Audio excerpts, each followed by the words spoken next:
हमारी अर्थ लगभग 71% पानी से कवर्ड है, लेकिन इसके बाद भी हम पूरी दुनिया में पानी की कमी देख रहे हैं, क्योंकि 71% में से सिर्फ 2.5% ही ऐसा पानी है जो फ्रेश वाटर है और हमारे यूज़ के लिए सही है, और बचा हुआ पानी समुद्र का वो खारा पानी या सॉल्टी वाटर है जिसे हम यूज़ नहीं कर सकते।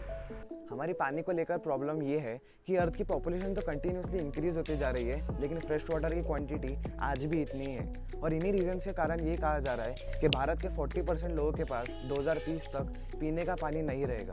और ये प्रॉब्लम सिर्फ भारत में नहीं बल्कि बाकी कंट्रीज़ में भी देखने को मिल रही है। जैसे 2018 में साउथ अफ्रीका की एक सिटी केप टाउन में पानी लगभग पूरी तरह से ख़त्म हो चुका था। कैलिफोर्निया भी एक सीरियस वाटर क्राइसिस फेस कर रहा है। तो जब पूरी दुनिया में पानी को लेकर इतनी ज़्यादा कमी चल रही है, तो हम समुद्र का खारा पानी लेकर या सॉल्टी वाटर लेकर उसे प्योरीफाई कर यूज़ क्यों नहीं कर लेते।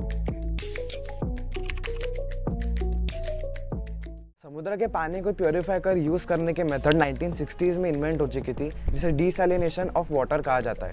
इस मेथड में सी वाटर के सॉल्ट्स, मिनरल्स, बाकी कंटामिनेंट्स और केमिकल्स को बाहर निकाल दिया जाता है, जिससे कि वो पानी हमारी यूज़ के लिए सही हो सके। लेकिन डीसैलिनेशन करना इतनी आसान प्रोसेस नहीं है, क्योंकि हमने भी देखा है नमक पानी के साथ बहुत अच्छी तरह से मिल जाता है। साइंटिफिकली कहे तो नमक पानी के साथ बहुत स्ट्रॉन्ग केमिकल बॉन्ड्स बनाता है। इन बॉन्ड्स को तोड़ना इतनी आसान बात नहीं है और इसके लिए बहुत ज़्यादा एनर्जी की ज़रूरत पड़ती है। डीसैलिनेशन के मेनली दो मेथड्स है। पहला है थर्मल डीसैलिनेशन। इस मेथड में सी वाटर को लेकर उसे उबाला जाता है और उसके बाद में उसकी भाप को अलग और सॉल्ट को अलग कर दिया जाता है। उसके बाद में इस भाप को ठंडा करके हमारे लिए पानी बना दिया जाता है। लेकिन इस मेथड में थोड़ी प्रॉब्लम्स है। इसमें बहुत ज़्यादा एनर्जी की ज़रूरत पड़ती है और इससे पोल्यूशन भी होता है। इसलिए पिछले कुछ सालों में दूसरी मेथड थोड़ी ज़्यादा पॉपुलर हुई है। ये मेथड हमारे घर के वाटर फिल्टर्स में भी यूज़ होती है और इसे रिवर्स ऑस्मोसिस या आरओ मेथड कहते हैं। इसमें सी वाटर को उबालने की जगह उसके ऊपर बहुत ज़्यादा प्रेशर डाला जाता है और उसके बाद में उसे एक मेम्ब्रेन में से पास होने दिया जाता है। इससे नमक उसी मेम्ब्रेन के इस पार अटक कर रह जाता है और पानी बहकर निकल जाता है। इस बचे हुए नमक को ब्राइन कहते हैं, जो एक डीसैलिनेशन का वेस्ट प्रोडक्ट है। अब इस ब्राइन में सिर्फ नमक ही नहीं बल्कि सी वाटर के बाकी सारे कंटामिनेंट्स जैसे केमिकल्स या फिर मिनरल्स भी होते हैं। अब प्रॉब्लम यह है कि इस ब्राइन का क्या किया जाना चाहिए। इस ब्राइन को अगर ज़मीन पर फेंक दिया जाए तो इससे ज़मीन की क्वालिटी बिगड़ सकती है, जो हमारी खेती के लिए सही नहीं है। इस ब्राइन को अगर सी वाटर में भी डाल दिया जाए तो इससे सी वाटर की सॉल्ट लेवल बढ़ सकती है, जिससे एक्वाटिक लाइफ और मछलियों को हार्म हो सकता है। कई लोग कहते हैं कि इस ब्राइन को इवापोरेट कर इसका सॉल्ट अलग करके उसे बेच देना चाहिए, जिससे बिजनेस भी होता रहेगा। लेकिन इससे और एक प्रॉब्लम खड़ी होती है कि बाकी केमिकल्स और मिनरल्स जो ब्राइन में मिले हुए थे उसका क्या किया जाना चाहिए। इसका सोल्यूशन आज भी हमारे पास नहीं है। डीसैलिनेशन से रिलेटेड और भी कई सारे कंसर्न्स है, जैसे इसमें बहुत ज़्यादा एनर्जी की ज़रूरत पड़ती है, जिसके लिए हमें फॉसिल फ्यूल्स जलाने पड़ेंगे जैसे कोल, पेट्रोलियम, और इसमें बहुत ज़्यादा पोल्यूशन हो सकता है। और एक प्रॉब्लम ये है कि जब प्योरीफिकेशन के लिए हम समुद्र से पानी निकाल रहे होते हैं तो उसमें कई सारी मछलियाँ भी आ जाती है, जिससे उनकी जान जा सकती है।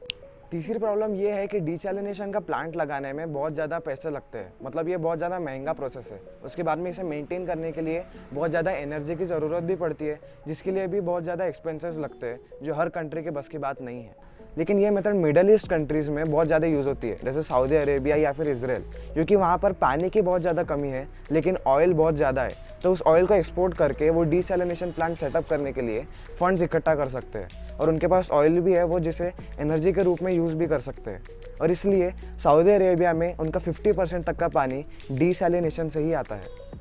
मिडल ईस्ट में पॉपुलर होने के बाद ये मेथड अमेरिका में भी पॉपुलर होना शुरू हो गई, और जब चेन्नई ने भी एक सीरियस वाटर क्राइसिस फेस करना शुरू किया तब 2010 और 2013 में चेन्नई में भी डीसैलिनेशन के प्लांट सेटअप किए गए, और अब गुजरात के कच्छ और आंध्र प्रदेश में भी डीसैलिनेशन के प्लांट्स लगाने की प्लानिंग चल रही है।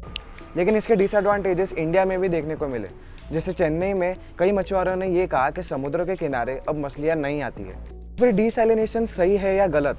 बहुत से एक्सपर्ट्स ये कहते हैं कि जब डीसैलिनेशन की इतनी ज़्यादा डिसएडवांटेजेस है और ये इतनी एक्सपेंसिव प्रोसेस है, तो इसके जगह हमें पानी बचाने पर ध्यान देना चाहिए। लेकिन उन्हीं में से कुछ एक्सपर्ट्स ये कहते हैं कि डीसैलिनेशन फ्यूचर में बहुत ज़्यादा यूज़ होने वाला है।